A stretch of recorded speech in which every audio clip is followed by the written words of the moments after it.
Assalamualaikum and hello everyone. Welcome amazing people. By the end of the lesson, we will learn 1. How to use there are some. 2. How to use there's some or there is some. Okay, pada hujung video ini kamu akan belajar dua perkara. Yang pertama, menggunakan ayat there are some.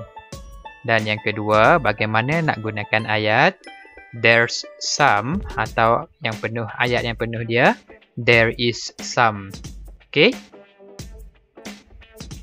Kita pergi ke topik yang pertama. Bagaimana menggunakan there are some. Contoh yang pertama adalah di sini ada gambar tomatoes. Okey. Kalau kamu lihat pada gambar, terdapat lebih dari satu tomatos kan? Ada banyak tomatos.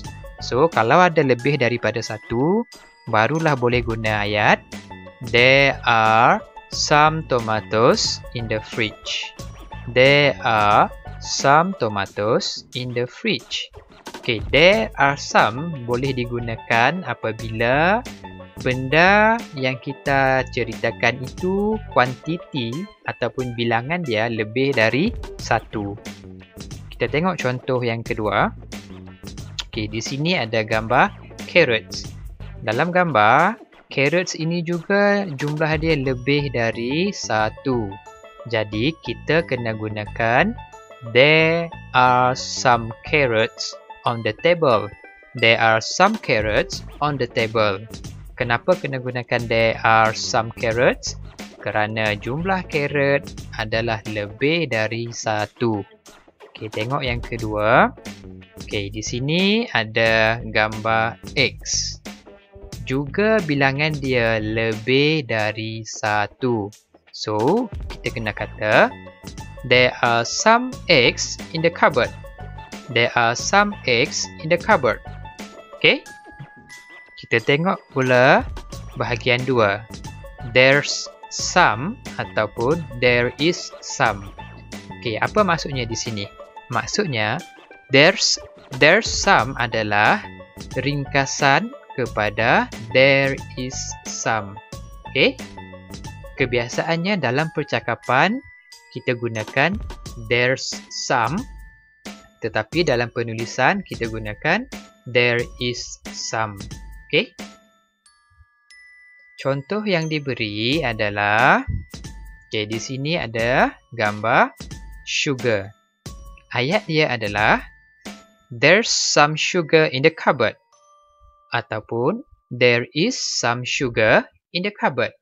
Okey, kenapa kena gunakan there's some sugar ataupun there is some sugar walaupun sugar ini lebih daripada satu? Kerana bilangan dia adalah uncountable, tidak dapat dibilang, tidak dapat dihitung.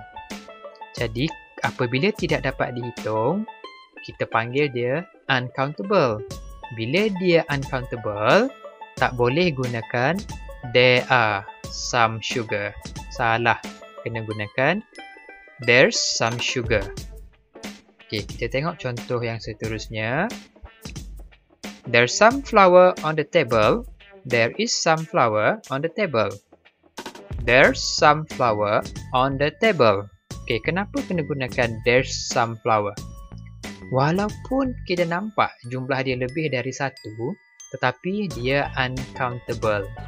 Okey, jadi tak boleh guna there are. Kena gunakan there's, there is. Okey. Tengok contoh seterusnya. There's some water in the glass. There is some water. There's some water in the glass. Okey, sama juga kerana kita tidak dapat hitung bilangan air di dalam gelas itu, kena katakan there's some water. Okey. Sekarang saya cuba ringkaskan perbezaan antara there are some dengan there's some. Okey. Yang pertama, kedua-dua ini mesti dapat digunakan apabila benda yang kita sebut ataupun yang kita ceritakan dia more than one. Dia lebih daripada satu bilangan dia. Cuma apabila dia countable, boleh dihitung, kita gunakan there are some.